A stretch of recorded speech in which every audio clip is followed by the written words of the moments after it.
Well, this adjuster wants us to install the roof in such a way that the homeowner has no warranty from the shingle manufacturer. Well, that sounds like a good idea, doesn't it?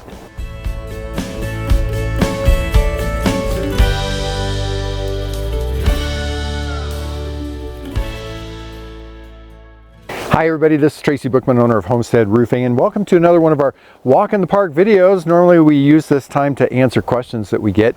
This time though, we're doing a series on actual ways, real world ways that insurance companies are using right now to avoid paying for legitimate costs that are part of a re-roof project. Right now we're getting some comments on one of our videos saying that roofers just are gouging insurance companies and homeowners, roofers are ripping people off, roofers are lying. So I want to just set the record straight. Maybe some of you are watching and you're inherently distrustful of roofing contractors. That's probably justifiable. There's a lot of bad roofing contractors out there, but for the most part the roofing contractors are trying to do a good job. They're trying to install the roof in a way that is going to give you the best product, as well as follow all the codes that they have to follow, as well as ensure that you have a manufacturer's warranty from whatever shingle manufacturer that they're using to install your new roof. So on a roof that we just finished recently, the homeowner had no ventilation on the roof. The shingle manufacturer, pretty much all of them I believe, require a certain amount of ventilation, both intake ventilation and exhaust ventilation. They require that on there so that way they can warranty the product against manufacturer's defect. If there's not sufficient ventilation, then the shingles can start to blister, they can delaminate, which means that the granules all start falling off. And so you have to have sufficient ventilation when you install the roof. If you don't have sufficient ventilation and the shingle fails, then the shingle manufacturer can tell the homeowner, sorry, you're on your own. So let me ask you, the homeowner, would you want a roof that was installed in such a way that if there was a failure on the product, the manufacturer of that product could tell you, it's not our fault? Well, I don't think that you would. As a roofing contractor, I certainly don't want to install a roof like that. Well, so that's where the battle started with this insurance company. The adjuster called me and said, what's this? Why are you charging us to install ventilation on the roof? I said, well, because it's required. The shingle manufacturer requires there to be a certain amount of ventilation. Truthfully, he should know that.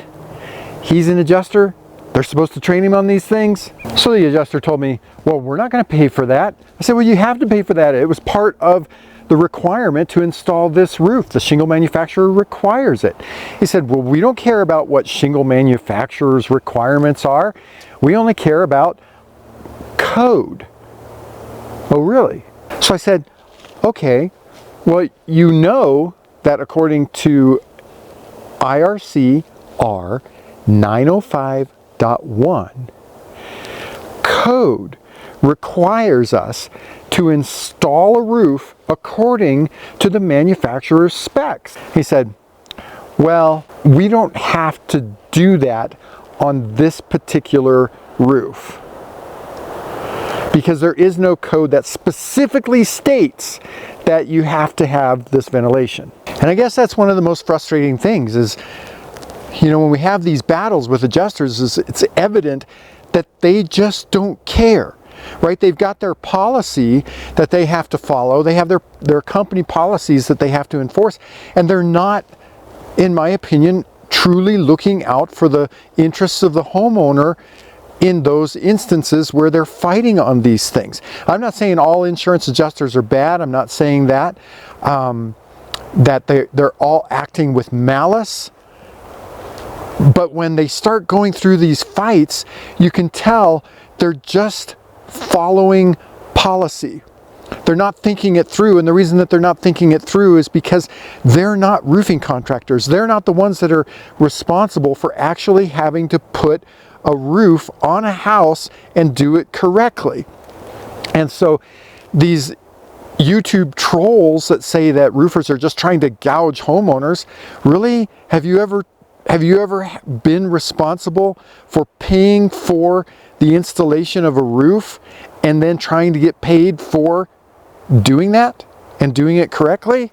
That's the other thing too, is the insurance companies aren't paying us as contractors to go through all of these kind of fights. The homeowner certainly doesn't want to pay a roofing contractor to do this, but yet it's expected of us that we have to do this. And the insurance companies know that the longer they make us fight with them about this stuff, the more that they'll wear us down, and the higher the probability is that we'll give up, or the homeowner will give up. So homeowners, this is what your roofing contractor has to go through in many cases. And if you know that your contractor is having to go through this, support your contractor. Like I've said in the other videos, you are the one with the leverage. Your contractor does not have the leverage because you are the insured. You're the one that's paying the insurance company. You're the one that has the coverage. So when it comes especially to these conversations about code and policy issues and what your policy covers, your contractor, depending on the state that he's in, your contractor can't even try to interpret your policy for you to determine what your coverage actually is. Legally, roofers, and probably in most states, are not allowed to do that, because then they're representing themselves as public adjusters, and the insurance companies will call them out on that.